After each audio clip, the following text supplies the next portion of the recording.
আরজিকরে নারকীয় ঘটনার প্রতিবাদে বর্ধমান মেডিকেল কলেজ এবং হাসপাতালে আজ অব্যাহত জুনিয়র ডাক্তারদের কর্মবিরতি। দেখতেই পাচ্ছেন আপনারা, বর্ধমান মেডিকেল কলেজের যারা জুনিয়র চিকিৎসকেরা রয়েছেন তারা হাতে প্ল্যাকার্ড নিয়ে বিক্ষোভ করছেন, তারা বিচার চাইছেন।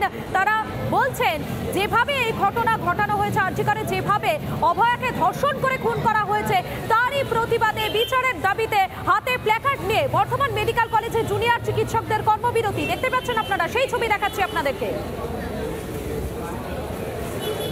আরজিকরে অভয়াকে ধর্ষণ করে খুনের ঘটনা প্রতিবাদের আজ রাজ্যের বিভিন্ন প্রান্তে বিভিন্ন জেলার মেডিকেল কলেজগুলোতে যারা চিকিৎসকেরা জুনিয়র চিকিৎসকেরা রয়েছেন তারা কর্মবিরতির ডাক দিয়েছেন। বর্ধমান মেডিকেল কলেজের ছবিটা এই মুহূর্তে আপনাদেরকে দেখাচ্ছি।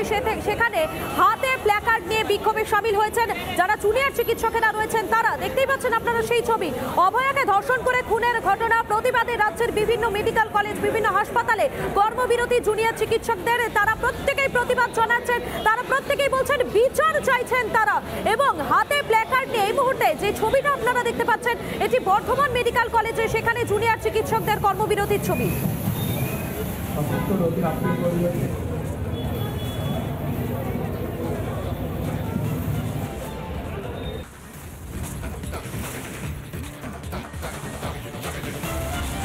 আপনারা দেখতে পাচ্ছেন এই মুহূর্তে দুটো ছবি আপনাদেরকে দেখাচ্ছি। আরজিকরে সেখানে প্রতিবাদ এবং অপরদিকে আজ কর্মবিরতি বর্ধমান মেডিকেল কলেজ হাসপাতালে। অভয়ার ধর্ষণ এবং খুনের ঘটনা প্রতিবাদের ক্ষোভে জ্বলছে পুরো রাজ্যের বিভিন্ন যে হাসপাতালগুলো রয়েছে সেই হাসপাতালে জুনিয়র চিকিৎসকেরা। আপনারা দেখতে পাচ্ছেন সেই ছবি আপনাদের সামনে তুলে ধরছি। দুটো ছবি দেখাচ্ছি, একদিকে আরজিকরের ছবি দেখাচ্ছি আপনাদেরকে, অপরদিকে বর্ধমান মেডিকেল কলেজের ছবিও দেখাচ্ছি আপনাদেরকে। অভয়াকে ধর্ষণ করে খুন, কবিতার মাধ্যমে প্রতিবাদ জানালেন রুদ্রনীল ঘোষ। শুনুন। খুবলে খেলো শরীরটাকে, ভাঙলো গলার হাড়, পশুর দলে কে কে ছিল জমাট অন্ধকার। তড়িঘড়ি হলো ধরা একটা সিভিক পুলিশ, তড়িঘড়ি হলো ধরা একটা সিভিক পুলিশ। এই অপরাধ একার যে নয়, যতই বানাও পুলিশ। মন্ত্রী পুলিশ দিশেহারা, অজুহাতের শেষ। মানুষ যদি ক্ষেপে ওঠে যেমন বাংলাদেশ, তাই তড়িঘড়ি ঝোলাও ফাঁসি, সে মুখ যেন না খোলে। ষড়যন্ত্র ফাঁসের আগেই ফাঁসিতে সে ঝোলে। পড়ছে মনে ভুলে যাওয়া ধনঞ্জয়ের কথা। যাবজ্জীবন শেষের আগেই ফাঁসির গল্প গাথা। সেম সিলেবাস এ গল্পতেও বুনছে রাজা রানী। সেম সিলেবাস এ গল্পতেও হয়তো বুনছে রাজা রানী। তাই তড়ি ঘড়ি জ্বালানো মেয়ে কেন সবাই জানি। শুধু জানলো না মেয়ে চিতে শুয়ে তার কি অপরাধ। ভোটার লিস্টে তার নামটা কেবল শুধু বাদ। জানেই না সে তার জন্য প্রতিবাদের ঢেউ। তার ঘটনায় সিংহাসনের ভয় পাচ্ছে কেউ।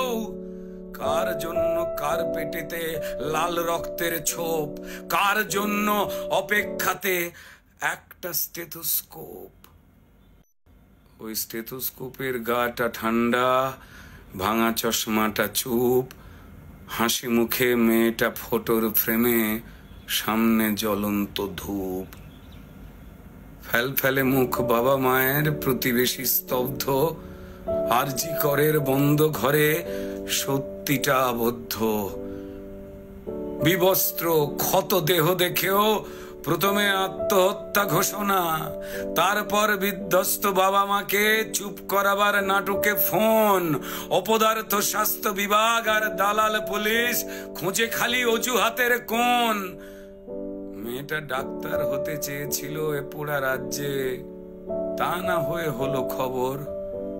সিন্ডিকেটের সরকার চায় না ডাক্তার, তাই স্বপ্নকে দাও কবর। অফিস আদালতে মাঠে ঘাটে ঢোকাও নিজের লোক।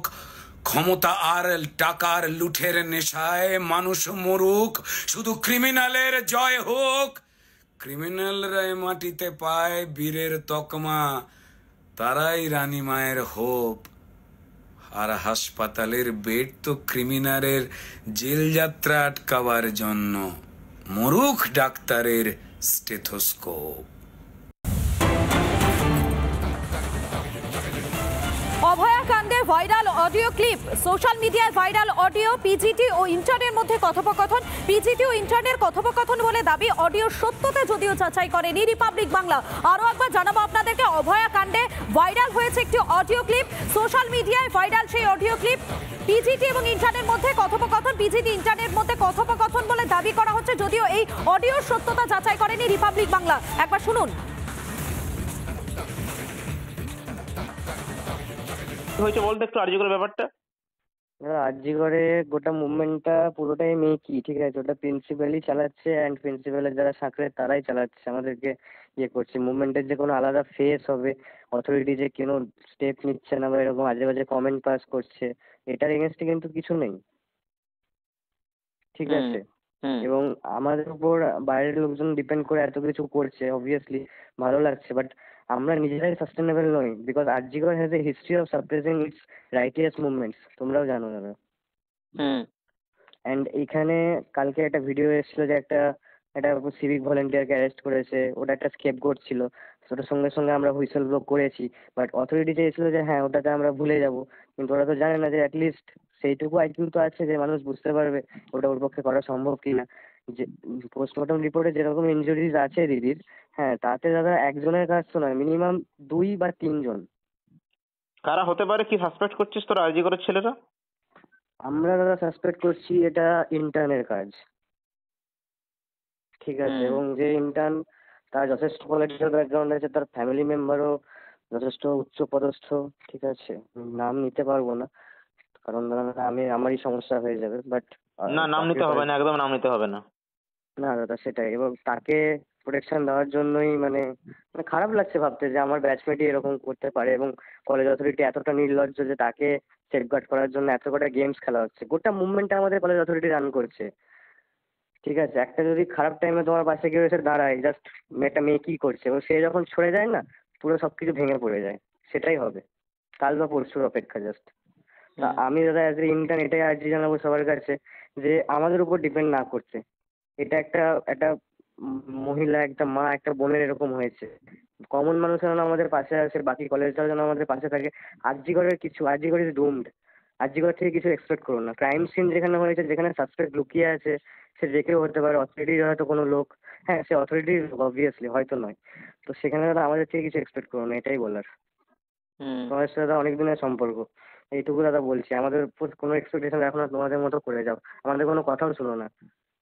মানে তোমাদের ভিজিটি আজকে এসেছিল, খুব ভালো লেগেছিল যে দাদা এসছে, আমাদের ছেলেপিলেরাই মানে সাইড থেকে করে দিয়েছে কাজকর্ম, হাত তুলেছে, পুলিশরাও সেখানে ইয়ে করেছে। তো অবভিয়াসলি না, যে এখানে জেনারেল বডি মিটিংয়ে কিছু সুরাহ বেরোচ্ছে না, জেনারেল বডি মিটিং ডিলে করা হচ্ছে, সেখানে প্রিন্সিপাল ইটসেলফ এসে বলছে যে কেন ঘুমাবে রাতের বেলায়, সেমিনার রুম থেকে ঘুমানোর জায়গা, যেখানে সিসিটিভি ফুটেজ লোপাট হয়ে যাচ্ছে, যেখানে পুলিশ এসে ফার্স্ট স্টেটমেন্ট দিচ্ছে না এটা তো সুসাইড, যেখানে তোমার কাউন্সিল কমিটি যেটা হয়েছে সেখানে সাইকিয়াট্রি এইচওডিকে রাখা হয়েছে জাস্ট টু প্রুভ দ্যাট দিদি ওয়াজ এ সাইকিক পেশেন্ট। আমার নিজের পার্সোনাল কনভারসেশন হয়েছে দিদির সাথে অনেকবার, দিদি ওয়াজ অ্যাবসলিউটলি নর্মাল, ঠিক আছে? ওকে। আপনারা শুনলেন যে অডিও ক্লিপ ইতিমধ্যেই সোশ্যাল মিডিয়ায় ভাইরাল হয়ে গিয়েছে, সেই অডিও ক্লিপ আপনাদের শোনালাম, যদিও এর সত্যতা যাচাই করেনি রিপাবলিক বাংলা। এবং এই পুরো বিষয়, পুরো ঘটনা নিয়ে অভয়ার বাবা মা তারা কি বলছেন, তাদের কি বক্তব্য, একবার শোনাই আপনাদের। আমরা পুরো চেস্ট ডিপার্টমেন্টের তদন্ত জানিয়েছি, পুরো চেস্ট ডিপার্টমেন্টকে আমরা সন্দেহের মধ্যে রেখেছি। আরো আছে, আমাদের মনে হচ্ছে ভিতরের লোক জড়িত আছে। উপারি দেওয়া হয়নি তার কি গ্যারান্টি আছে? আমার মেয়ে চাপে ছিল, প্রেসারে ছিল।